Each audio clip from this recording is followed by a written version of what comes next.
Hello दोस्तों, welcome back to AT blogs. मेरा नाम है अतुल तिवारी। आज हम इस वीडियो में डिस्कस करने जा रहे हैं फंक्शनल ग्रुप यानी क्लास 11th आईयूपैक नोमेनक्लेचर का सबसे इंपॉर्टेंट टॉपिक्स है फंक्शनल ग्रुप। तो पहले हम डिस्कस करते हैं फंक्शनल ग्रुप क्या होता है, उसका स्ट्रक्चर क्या होता है, उसमें प्रीफिक्स का मतलब होता है जब मेन चेन में हम कार्बन को ना काउंट कर पाए तो हम प्रीफिक्स का इस्तेमाल करते हैं, और जब कार्बन को काउंट कर लेते हैं तो हम सफिक्स का इस्तेमाल करते हैं। सफिक्स स्टार क्या होता है, जब हमारा बेंजीन से वो कार्बन अटैच होता है तो हम सफिक्स स्टार का इस्तेमाल करते हैं। तो चलिए वीडियो को शुरू करते हैं। तो पहले नंबर पे हमारा आ जाता है कार्बोक्सिलिक एसिड। फंक्शनल ग्रुप कौन सा नाम है? Carboxylic acid. पहले नंबर पे आता है कार्बोक्सिलिक एसिड। इसका स्ट्रक्चर होता है C double bond OH।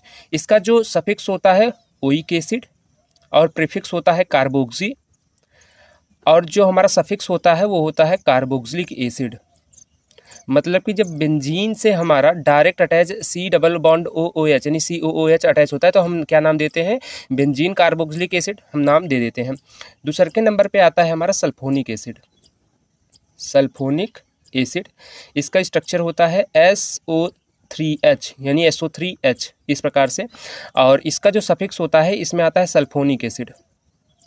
Sulphonic acid इसका क्या होता है? सफिक्स होता है, और इसका जो प्रीफिक्स होता है वो होता है सल्फो, और इसका सफिक्स स्टार कुछ नहीं होता है। ठीक है। थर्ड नंबर पे आता है कार्बोक्सिलिक एनहाइड्राइड। कार्बोक्सिलिक एनहाइड्राइड जो कि हमारा कैसा होता है? C डबल बॉन्ड O, और इसका प्रीफिक्स कोई नहीं होता है। हालांकि इसका जो सफिक्स होता है वो होता है ओइक एनहाइड्राइड। ओइक एनहाइड्राइड, और जो सफिक्स स्टार होता है वो होता है कार्बोक्सिलिक एनहाइड्राइड। Carboxylic anhydride. ठीक है। हमारा जो चौथे नंबर पे आता है वो होता है कार्बोक्सिलिक एस्टर।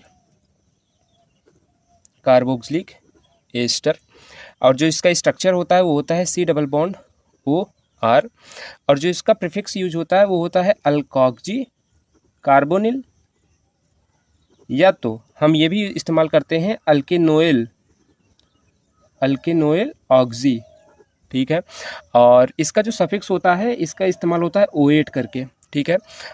और सफिक्स स्टार होता है कार्बोक्सिलेट। कार्बोक्सिलेट क्या होता है? सफिक्स स्टार होता है। हमारा जो पांचवें नंबर पे आता है वो है acid halide. Acid halide, acid halide क्या होता है? C double bond OX। X यहाँ पे क्या? फ्लोरीन, क्लोरीन, ब्रोमीन, आयोडीन हो सकता है। और इसका जो प्रीफिक्स होता है इसका प्रीफिक्स होता है हेलो कार्बोनिल, और इसका जो सफिक्स होता है ये होता है ओइल हेलाइड, और इसका जो सफिक्स स्टार होता है वो होता है कार्बोनिल हेलाइड।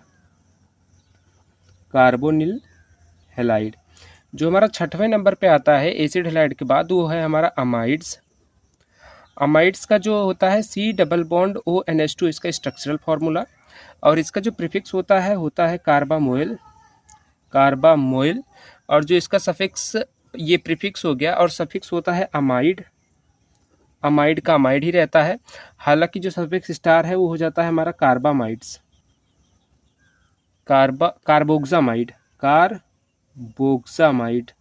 कार्बोक्सामाइड।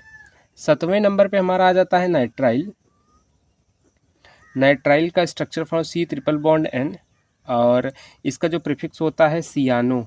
क्या होता है? सियानो होता है, और सफिक्स स्टार इसका होता है कार्बोनाइट्राइल, और सफिक्स इसका नाइट्राइल ही होता है। ठीक है। नाइट्राइल के बाद आ जाता है हमारा एल्डिहाइड का फॉर्मूला आपको पता ही होगा, C double bond OH CHO जिसको आप बोलते हो, और इसमें आ जाता है फॉर्माइल या तो ऑक्सो। ठीक है। और इसका जो होता है हमारा सफिक्स स्टार ये क्या होता है? कार्बल्डिहाइड,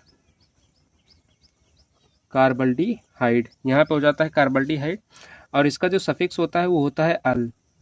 नाइन्थ नंबर पे आता है कीटोन का क्या फार्मूला होता है? C डबल बॉन्ड O, और यहाँ भी ऑक्सो या तो कीटो इसका हमारा प्रीफिक्स में आ जाता है। सफिक्स हमारा आ जाता है 1, और इसका जो सफिक्स स्टार होता है कुछ नहीं होता है। ठीक है। फिर कीटोन के बाद हमारा आ जाता है अल्कोहल का होता है OH, और यहाँ आएगा हाइड्रोक्सी, प्रीफिक्स होता है हाइड्रोक्सी, और हमारा जो सफिक्स होता है ऑल, सफिक्स स्टार इसका कुछ नहीं होता है। 11वें नंबर पे हमारा आ जाता है थायोल। थायोल का फार्मूला होता है SH।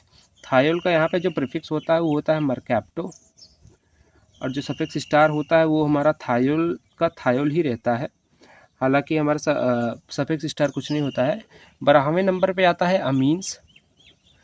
इसका फार्मूला होता है NH2, इसका होता है अमीनो, और अमीनो का ही हमारा सफिक्स भी अमीनो होता है, और सफिक्स स्टार का कुछ नहीं होता है। ठीक है, यहाँ अमीन होगा, सफिक्स का अमीन। आपको बात क्या याद रखना है, ये जो मैंने 1 2 3 4 5 6 7 लेके 12 यानी 12 प्रिंसिपल फंक्शनल ग्रुप्स हैं, मतलब कि ये सीक्वेंस में लिखे हुए हैं। मतलब पहले नंबर पे कार्बोक्सिलिक, सबसे बड़ा कार्बोक्सिलिक, उसके बाद सल्फोनिक, उससे कम कार्बोक्सिलिक एनाइडाइड, उससे कम एसिड एलाइड। मतलब ये नीचे जाते वक्त क्या होता है, इनकी पार कम होते रहती है। मतलब कि अगर आपको कोई भी सवाल में, किसी भी सवाल में एक जगह कीटोन और यहाँ पे दे रखा है कार्बोक्सिलिक एसिड, और यहाँ पे दे रखा है अमीन्स, और ठीक है, और यहाँ पे दे रखा है एल्डिहाइड, तो पहले देखो यहाँ है कीटोन, यहाँ पे अमीन, यहाँ पे है एल्डिहाइड, और यहाँ पे है हमारा कार्बोक्सिलिक एसिड। पहले नंबर पे आता है कार्बोक्सिलिक, तो फंक्शनल ग्रुप में इसको प्रियोरिटी पहले मिलनी चाहिए, फिर उसके बाद हम बाकी काम करेंगे। पहले इसको मिलनी चाहिए, जब इसी को मिलेंगे तो नंबरिंग यहाँ से स्टार्ट होगा। तो यही है फंक्शनल ग्रुप का ऑर्डर। फंक्शनल ग्रुप अगर हम, तब ये क्या बन जाएंगे, ये सब्स्टिट्यूएंट बन जाएंगे। अगर हमारा 10, मान लीजिए कि किसी भी एक चैन में बहुत सारे फंक्शनल ग्रुप लगा रखे हैं, उसमें से पहले नंबर पे जो आएगा, मान लीजिए उसमें दिया है कार्बोक्सिलिक एस्टर, अमाइड, नाइट्राइल, तो पहले नंबर पे कार्बोक्सिलिक एस्टर आ जाएगा। कार्बोक्सिलिक एस्टर आते ही तो अमाइड और नाइट्राइल क्या बन जाते हैं, ये हमारे सब्स्टिट्यूएंट। यानी पहला जैसे ही आप ये पता कर लेते हैं कि कौन सा हमारा प्रिंसिपल फंक्शनल ग्रुप है, तो सारे क्या बन जाएंगे, तो सेकंड नंबर पे क्या आएगा, सारे के सारे हमारे सब्स्टिट्यूएंट बन जाते हैं। ठीक है, इसको आप याद कर लीजिएगा, बहुत ही आसान है। अगर जो समझ ना आया होगा वो कमेंट में पूछ लीजिएगा। अगर वीडियो अच्छी लगी हो तो सब्सक्राइब करके जरूर जाइएगा। धन्यवाद।